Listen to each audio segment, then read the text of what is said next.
بسم اللہ الرحمن الرحیم۔ آج سورہ نور کی آیت نمبر 32 سے آیت نمبر 34 تک لفظی ترجمہ اور اس کا مفہوم بیان کریں گے، اور اس پر پہلی بھی ہم نے جو آیات بیان کی ہے اس رکوع سے، تو اس میں ان قوانین کا تذکرہ ہے جو کہ بے حیائی کی روک تھام کے لیے، معاشرے میں بے حیائی کی روک تھام کے جو قوانین ہیں وہ اس کے اندر بیان ہوئے ہیں۔ اعوذ باللہ من الشیطان الرجیم۔ وَأَنكِحُوا الْأَيَامَ مِنْكُمْ وَالصَّالِحِينَ مِنْ عِبَادِكُمْ وَإِمَائِكُمْ إِنْ يَكُونُوا فُقَرَاءَ يُغْنِهِمُ اللَّهُ مِنْ فَضْلِهِ وَاللَّهُ وَاسِعٌ عَلِيمٌ۔ وَأَنكِحُوا اور تم نکاح کرو، الایام بے نکاحوں کا، منکم اپنے میں سے، والصالحین اور جو نیک ہے، من عبادکم تمہارے غلاموں میں سے، وإمائکم اور تمہاری لونڈیوں میں سے، ان یکونوا اگر ہوں گے وہ فقراء فقیر، یغنہم اللہ تو غنی کر دے گا انہیں اللہ، من فضلہ اپنے فضل سے، واللہ اور اللہ، واسع بڑا وسعت والا، علیم خوب جاننے والا ہے۔ جس طرح اس سے پہلی آیات میں بے حیائی کی روک تھام کے لیے قوانین بیان ہوئے، اسی طرح ایک قانون یہاں پر اللہ تعالیٰ بیان فرماتے ہیں کسی معاشرے میں بے حیائی کی روک تھام کے لیے کہ جو بے نکاح لوگ ہیں، مرد یا عورتیں، تو ان کا نکاح کر دو۔ اسی طرح جو غلام ہیں اور جو لونڈیاں ہیں ان میں جو نیک ہیں ان کی نکاح کر دو۔ بے حیائی کی روک تھام کے لیے یہ بہت بڑا قانون ہے جو اللہ تعالیٰ نے بیان فرمائے ہیں کہ جو بے نکاح لوگ ہیں ان کا نکاح کر دو، چاہے مرد ہیں یا عورتیں ہیں، اور اسی طرح جو غلام ہیں۔ اور اللہ تعالیٰ فرماتے ہیں کہ اگر تم ان کا نکاح کر دو اور یہ فقیر ہیں تو اللہ تعالیٰ ان کو غنی کر دے گا اپنے فضل سے، اور اللہ تعالیٰ بڑی وسعت والا اور خوب جاننے والا ہے۔ وَلْيَسْتَعْفِفْ اور چاہیے کہ دامن کو بچائے رکھے، اپنے آپ کو پاک رکھے، الذین وہ لوگ جو لا یجدون نہیں پاتے، نکاحً نکاح، حتیٰ یہاں تک کہ یغنیہم غنی کر دے انہیں اللہ من فضلہ اپنے فضل سے، والذین اور وہ لوگ جو یبتغون چاہتے ہیں الکتاب مکاتبت یعنی مال کے بدلے میں، جو لوگ آزادی چاہتے ہیں، جو غلام مال کے بدلے میں آزادی چاہتے ہیں اور وہ تحریر چاہتے ہیں کہ ان کے ساتھ تحریر لکھی جائے، مما ان لوگوں میں سے، ملکت مالک ہے، ایمانکم تمہارے دائیں ہاتھ، فکاتبوہم تو تم مکاتبت کر لو ان سے، ان علمتم اگر تم معلوم کرو، فیہم ان میں خیراً بھلائی، وآتوہم اور تم دو انہیں، من مال اللہ اللہ کے دیے ہوئے مال میں سے،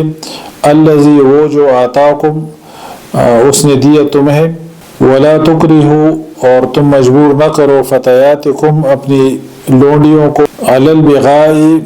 بدکاری پر، ان اردنا اگر وہ چاہے، تحصنا بچنا، لتبتغوا تاکہ تم تلاش کرو، عرض الحیات الدنیا سامان دنیا کی زندگی کا، ومن یکرہہن اور جو مجبور کرے گا انہیں، فإن اللہ تو بلا شبہ اللہ، من بعد اکراہہن ان کو مجبور کیے جانے کے بعد، غفوراً بہت بخشنے والا، رحیم نہایت رحم والا ہے۔ اس آیت میں اللہ فرماتے ہیں کہ جو لوگ نکاح کی طاقت نہیں رکھتے، جو لوگ نکاح نہیں پاتے، تو ان کو چاہیے کہ وہ اپنے آپ کو پاک رکھے، برائی سے جو ہے نا اپنے آپ کو پاک رکھے، یہاں تک کہ اللہ تعالیٰ انہیں غنی کر دے اپنے فضل سے۔ اسی طرح اللہ تعالیٰ فرماتے ہیں کہ جو غلام تحریر لکھنا چاہیں، یعنی وہ آزادی چاہتے ہیں اور مال کے بدلے میں وہ آزاد ہونا چاہتے ہیں، تو اللہ تعالیٰ فرماتے ہیں کہ اگر تم ان میں بھلائی دیکھو تو ان کے ساتھ تحریر کر لو مال کے بدلے میں، اگر وہ آزاد ہونا چاہتے ہیں۔ اور اللہ تعالیٰ فرماتے ہیں کہ جو مال اللہ تعالیٰ نے تمہیں دیا ہے اس میں سے تم ان کو دو۔ اسی طرح اللہ تعالیٰ فرماتے ہیں کہ جو لونڈیاں ہیں ان کو بدکاری پر مجبور نہ کرو، یعنی دنیاوی مال کمانے کے لیے۔ بعض منافقین تھے یا جو مشرک تھے ان میں سے لونڈیوں کو جو ہے نا وہ بدکاری کے لیے استعمال کرتے تھے، اس پر پیسہ کماتے تھے، تو اس پر اللہ تعالیٰ نے فرمایا کہ ان کو مجبور نہ کیا جائے۔ تو اللہ تعالیٰ فرماتے ہیں کہ لونڈیوں کو یعنی دنیاوی مال کمانے کے لیے ان کو مجبور نہ کیا جائے برائی کے لیے،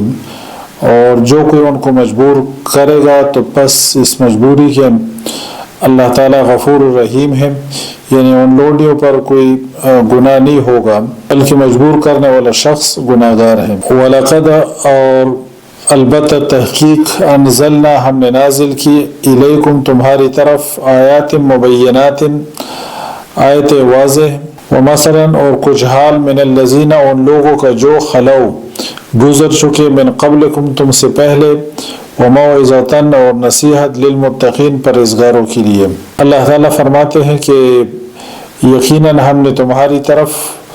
واضح آیات جو ہے یہ نازل فرمائی ہیں اور تم سے پہلے لوگوں کی مثالیں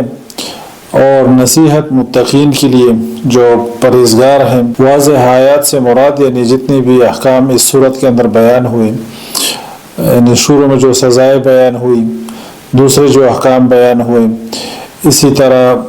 معاشرے کو پاک رکھنے کے جو قوانین بیان ہو رہے ہیں، تو اللہ تعالیٰ فرماتے ہیں کہ یقیناً ہم نے نازل کی تمہاری طرف واضح آیات اور پہلے لوگوں کی مثالیں، یعنی جو قومیں پہلے گزر چکی ہیں